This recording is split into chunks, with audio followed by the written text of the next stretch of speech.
Good morning दोस्तों। कक्षा 11 में सांख्यिकी में हमारा तीसरा पाठ चल रहा है। आज अंतिम मुद्दे पर आते हैं कि भूयिष्ठक ज्ञात करने की आरेख की विधि पर चलेंगे। तो हमारे पास एक उदाहरण है। यहाँ पर हमें कुछ वर्ग दिए गए हैं और कुछ आवृत्तियाँ दी गई हैं। इसको लेकर हम आलेख बना के देखते हैं। इसके जैसे दो सवाल भी यहाँ पर दिए गए हैं। ठीक है, तो हमें कैसे बनाना है आलेख को समझ लेते हैं। पहले यहाँ पर हम लोग वर्ग ले लेते हैं 10 से लेकर 20, 30, 40 से लेकर 120 तक। यहाँ पर आवृत्तियाँ लेते हैं 2, 4, 6, 8। ये आलेख में दर्शा सकते हैं। अब हमें देखना है कि वर्ग 20 से 40 में देखेंगे तो दो आवृत्ति हैं। 40 से 60 में 13, फिर 60 से 80 में 22। तो 2, 13 और 22 तक चलते हैं। 2, 13 और 22। तो 20 से 40 में हमें 2 तक जाना है। फिर 40 से 60 में हमें 13 तक जाना है। 60 से 80 में धीरे धीरे हमें 22 तक जाना है। यहाँ पर देखिए 22 तक हैं। ऐसे 22 तक जाने के बाद वापस आ जाना है। उसके बाद हैं यहाँ पर 9 तक जाना है। यहाँ पर देखिए ध्यान से 8 और 10 के बीच में है। ये 4 तक है, यानी यहाँ पे 4 तक जाना है। इतना आसान है। उसके बाद हमें क्या करना है, सबसे अच्छा काम यहाँ पर है।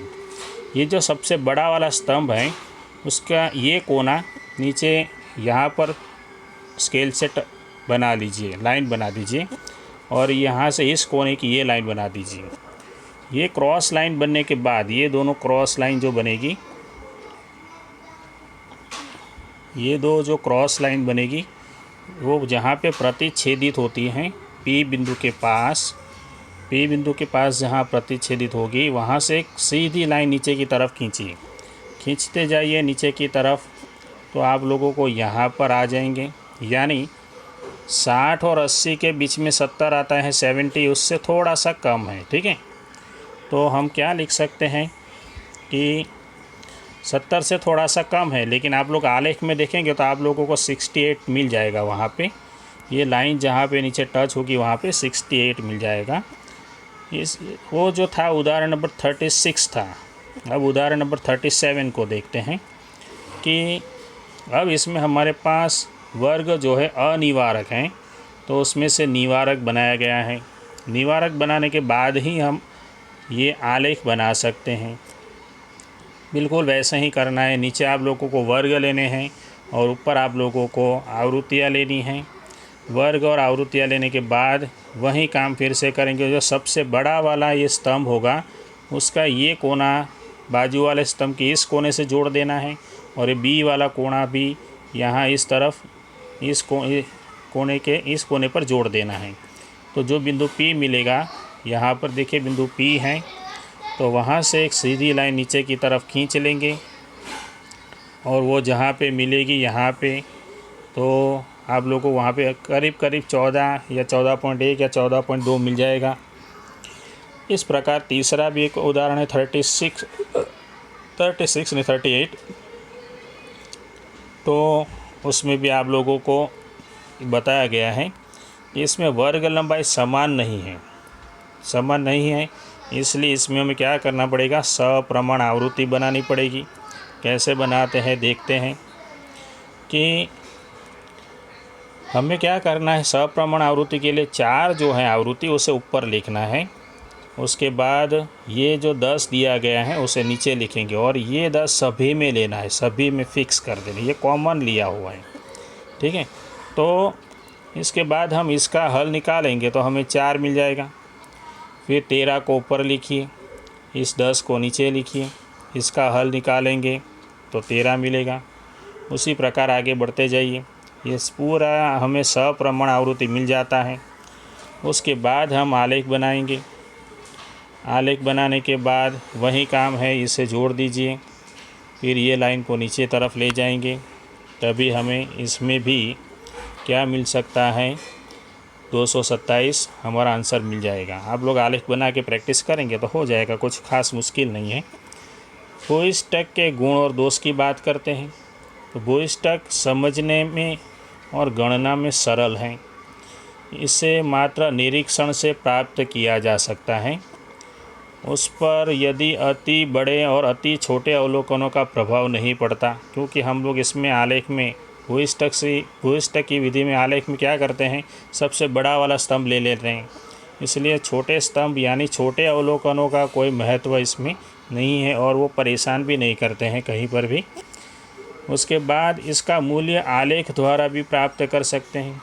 इसके कुछ दोष भी हैं कि वह निश्चित रूप में परिभाषित नहीं है और दिए गए चल हेतु एक से अधिक भू-स्टक भी हो सकते हैं, जबकि कितनी बार तो भू-स्टक ज्ञात भी नहीं किया जा सकता।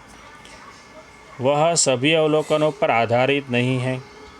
माध्य की तुलना में उसमें न्यायादर्श की स्थिरता कम होती है और विशेष बेजिक क्रिया के लिए यह भू-स्टक अनुकूल नहीं है। दोस्तों, ये हमारा पाठ यहाँ पे ख़त्म होता है। स्वाध्याय 3.5 में हमने पिछले वीडियो में आप लोगों को 4 सवाल दिए थे। 5वां 6ठा सवाल जो हैं आरेख की विधि वाले सवाल हैं, आरेख पद्धति वाले। तो ये दोनों सवाल आप लोग कर सकते हैं। 2 सवाल हैं, थोड़े से पीछे के स्वाध्याय में भी आरेख की विधि वाले 3-4 सवाल। विद्यार्थी मित्रों, अब हम स्वाध्याय 3 की ओर आगे बढ़ते हैं। स्वाध्याय 3 में देखते हैं क्या हमें दिया गया है। विभाग 1 की भी चर्चा करेंगे हम लोग। स्वाध्याय 3 में विभाग 1 की चर्चा भी शुरू करेंगे हम लोग। देखते हैं पहला सवाल कि निम्नलिखित दिए गए बहुविकल्प प्रश्न हेतु सही विकल्प का चयन कीजिए। तो पहला सवाल है हमारे पास कि किस औसत पर अति बड़े और अति छोटे मूल्यों का सबसे अधिक प्रभाव पड़ता है। किस औसत पर? तो हमने अभ्यास किया था इसका आंसर आएगा समांतर माध्य। दूसरा सवाल है निम्न में से कौन सा मूल्य हमें मध्य का देगा।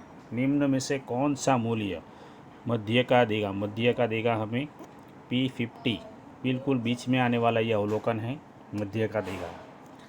तीसरा सवाल है कि निम्नलिखित में से किस परिस्थिति में माध्य ज्ञात नहीं किया जा सकता। कौन सी परिस्थिति में माध्य नहीं मिलेगा? खास रूप से याद रखिए, खुले सिरे वाले वर्ग हो तो माध्य हमें कभी नहीं प्राप्त होता। आगे के सवाल की ओर चलते हैं। चौथा सवाल, किसी भी सूचना हेतु निम्न में से कौन सा संबंध सही है?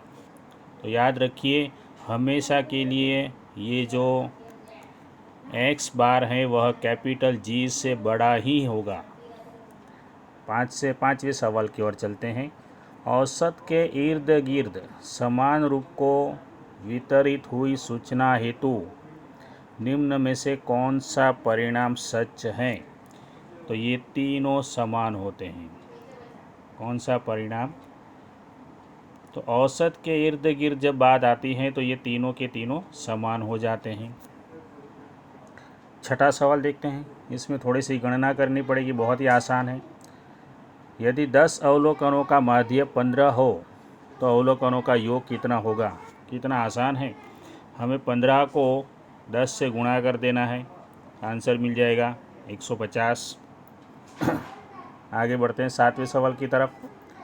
5 अवलोकनों की सूचना के लिए हमें सिग्मा x माइनस 9 बराबर 0 दिया गया है, तो उसके माध्य का मूल्य कितना होगा? यहाँ पर यदि हम 0 रखते हैं, 9 रख देते हैं, 9 यहाँ पे दिया हुआ है, 9 रख देंगे तो हमें 0 मिल जाता है। 8वें सवाल की ओर बढ़ते हैं हम लोग। इसका भू-स्टक कितना होगा? बहुत ही सरल। इसमें 9 देखिए आप लोगों को 4 बार, सबसे अधिक बार दिख रहा है 9। इसका भू-स्टक होगा ये 9, यानी आंसर आएगा डी। आगे चलते हैं। 50 अवलोकनों के समूह में मध्य का, इसका मतलब क्या होता है? तो 50 अवलोकनों के समूह में मध्य का अर्थात 25.5वें अवलोकनों का मूल्य ये किस प्रकार आएगा, इसके लिए आप लोग थोड़ी सी गणना करके देखिए, बहुत आसान है, पता चल जाएगा। आगे बढ़ते हैं। 4 और 9 का गुणोत्तर माध्य। 4 और 9 का गुणोत्तर माध्य यानी 4 और 9 36, 36 का वर्गमूल होता है 6। ठीक है। 11 नंबर के सवाल की तरफ चलते हैं। किसी चल का माध्य 15 दिया गया है और मध्य का 20 दी गई है, तो आसादित सूत्र के अनुसार भूइष्ठक कितना होगा। आसादित सूत्र आप लोगों ने सीखा है, उसके अनुसार आप लोग इसका हल निकाल सकते हैं। यह आप लोगों के लिए छोड़ दिया है, बहुत ही आसान सवाल है। गणना करके आप लोगों को इसका आंसर प्राप्त करना होगा। 12 नंबर का सवाल। 10 अवलोकनों की मध्य का 14 दी गई हैं और प्रत्येक अवलोकन को दुगना किया जाए तो नए अवलोकनों की मध्यका कितनी होगी। तो बहुत ही आसान है। इस मध्यका को आप लोग 2 से गुणा कर दीजिए। इसे 2 से गुणा कर देंगे तो आप लोगों को मिल जाएगा आंसर 28। बहुत ही सिंपल है। 13 नंबर के सवाल की ओर चलते हैं। एक सूचना के सभी अवलोकनों का समान मूल्य 16 दिया गया है, तो भूइष्ठक कितना होगा। तो वही होगा, भूइष्ठक 16 का 16 ही आएगा। 14 नंबर का सवाल देखते हैं। कौन सा विधान असत्य है। तो याद रखिए, हमेशा माध्य दिए सूचना के अवलोकनों को 2 भागों में बांटते हैं। माध्य हमेशा सूचना को 2 भागों में बांट देता है। आगे चलते हैं 15 नंबर के सवाल की तरफ। तो यहाँ पर निम्न में से कौन सा विधान सही है, सत्य है, ऐसा पूछा गया है। तो अवलोकनों को देखेंगे तो पता चल जाता है कि इसमें कोई भी अवलोकन 1 से अधिक बार नहीं आ रहा है, यानी कि इसका भूइष्ठक अप्राप्य है, भूइष्ठक प्राप्त नहीं होगा। तो ये विभाग 1 हमने सिखा दिया है। विभाग बी के सभी सवाल जवाब आप लोग देख रहे हैं, ये सभी के सभी सवाल के जवाब आप लोगों को लिखने हैं। कुछ हल करने के प्रश्न भी हैं, ये सभी आप लोगों को करने हैं। इसमें से कुछ सवाल ऐसे होंगे जो पहले मैंने स्वाध्याय में बताए होंगे, दिए होंगे, तो वो नहीं करने हैं, छोड़ देने हैं। इसके बाद बहुत बड़ा स्वाध्याय है, स्वाध्याय विभाग सी में ये सभी सवाल हमने पाठ में अभ्यास किया था। इन सभी का ये बहुत आसान है। विभाग डी भी हैं, सवाल जवाब भी हैं, ये सब आप लोगों को लिखने हैं। और डी के बाद ई का विभाग है, इसमें से भी आप लोगों को सवाल करने हैं। तो ये बाकी का पूरा स्वाध्याय आप लोग ख़त्म कर सकते हैं। ठीक है। तो ये हमारा तीसरा पार्ट वैसे ख़त्म हो चुका है और अगले वीडियो में हम लोग चौथा पार्ट शुरू करेंगे। मिलते हैं अगले वीडियो में।